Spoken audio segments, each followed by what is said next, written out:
Hi, this is Jonathan Armstrong from Caudry, the specialist compliance lawyers. I'm pleased to say that Eric Sinrod is joining us again from California for our head-to-head at home. Eric, what's today's topic? Ted, yeah, Eric Sinrod from Duane Morris. I think what we've decided, we had sort of a mind meld on this, that the best topic for today is whether or not there should be compensation, Jonathan, for data breaches without necessarily proving up specific elements of actual damage. And I thought I'd like to hear from you first on your view of things from your side of the pond, and then maybe I can contribute from over here with the US angle. Yeah, no, that sounds good. And it's certainly very topical from where we're sitting at the moment. We're handling quite a lot of small data breach claims arising from incidents where we're acting for defendants or their insurers. And those claims are certainly significantly on the rise. 2021 versus 2020. And I think most people in Europe blame you, not specifically you, but certainly blame your countrymen for that, in that it is perceived that class actions and group actions are an unwelcome import in many cases from the US. And the Supreme Court in England and Wales has just dealt with a case in the last week or so that involves a sort of data breach, although the allegation is that the actions were more intentional than many conventional data breaches. And it concerns what's called the Safari workaround. So the case is Lloyd versus Google. And Mr. Lloyd was the lead plaintiff or claimant in an action where he said that Google had, and I'm oversimplifying, devised software that enabled them to work around protections in Apple software to extract data and monetize it. That's the case that it's maybe an oversimplified version.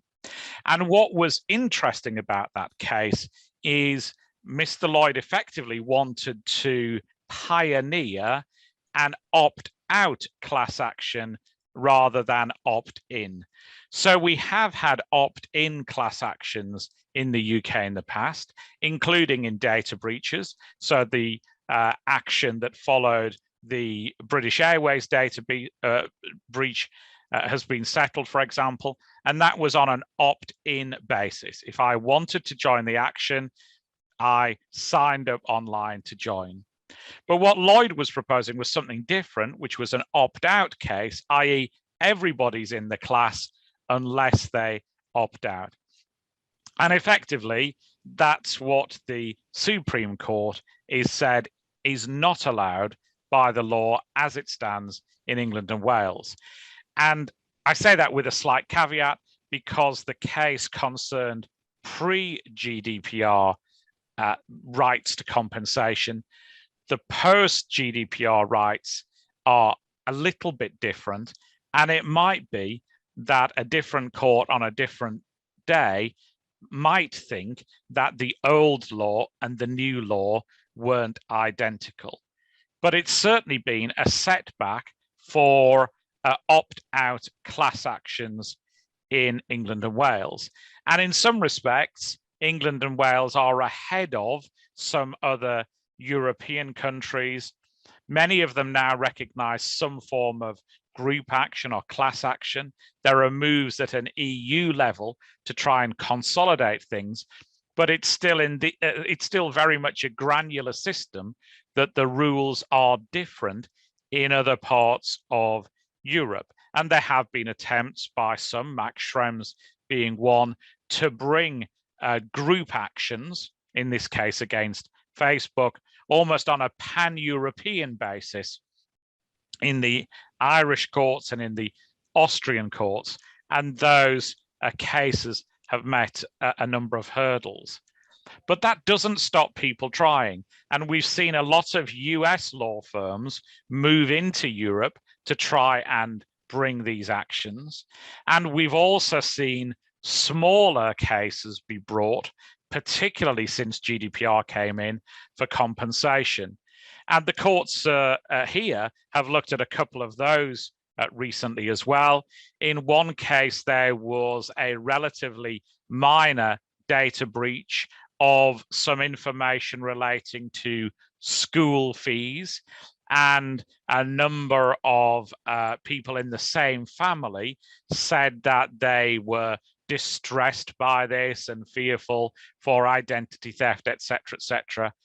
And the judge said, almost like a judicial version of, that's nonsense. In this day and age, people know that there are risks of identity theft, but they should be somewhat thick-skinned. And particularly because one of the claimants was in IT, he should know effectively how the system works and not be fearful absent a real chance of his identity being stolen. And in a second case in the last couple of weeks here, somebody who was a tenant of a housing association said that after there was an email sent to the wrong person, she was fearful that a former partner might be able to trace her. And again, the judge, in both cases, lower level judges than the Supreme Court by some distance, but in that case, the judge again said that she didn't think that that was credible, and that there were easier ways of tracing the claimant than going through a large spreadsheet to find her details. And the final thing I'd say is that I think this is a case where even post-Brexit, the courts here and the courts in the rest of Europe are thinking similarly in most cases.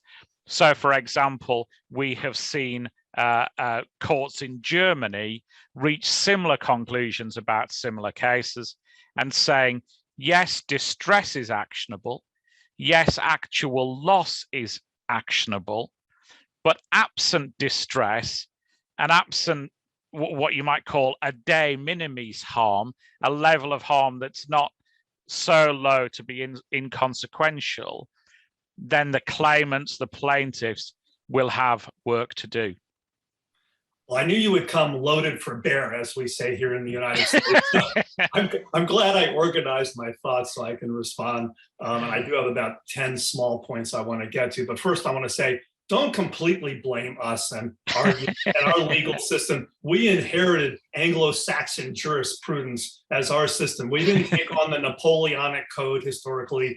We took off from what we inherited from you, even though we declared our independence. Much of our legal system and how we go about things derives from your island. But of course, it's evolved.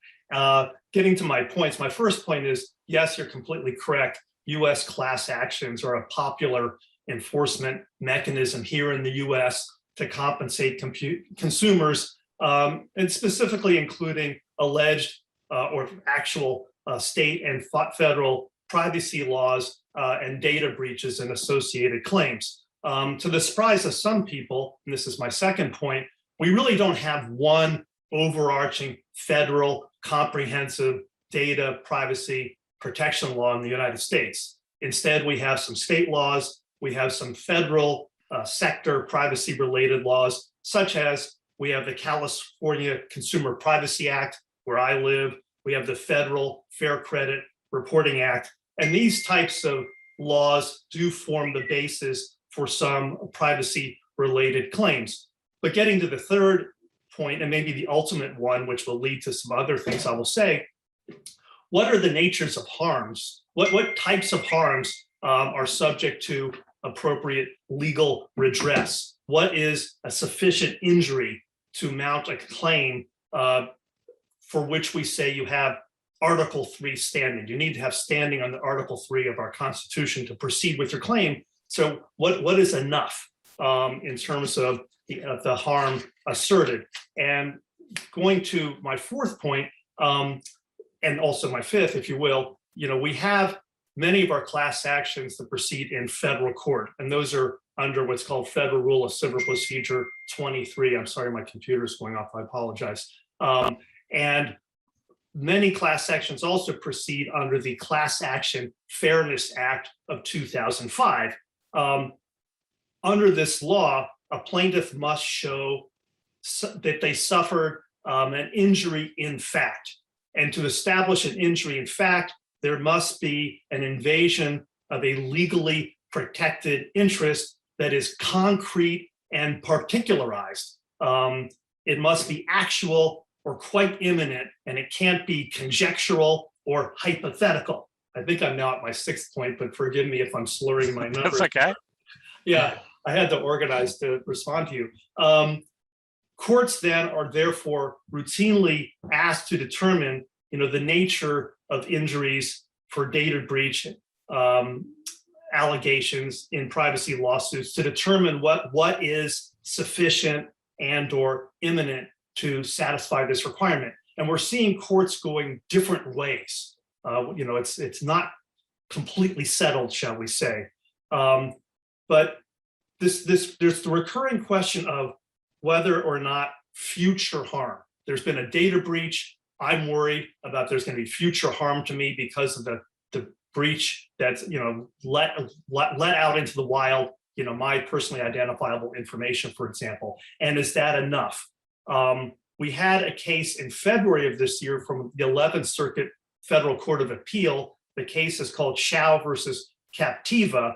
And in that case, this appellate court held that the plaintiff had not met their burden of proving substantial risk because they simply had conclusory allegations of future harm and risk because there had been potential identity theft. And that was not enough. That basically the court said that mere data breach alone does not satisfy the Article 3 standing requirement. They could not proceed. But then that leads us to, I think I'm at my ninth point, but the numbers are irrelevant.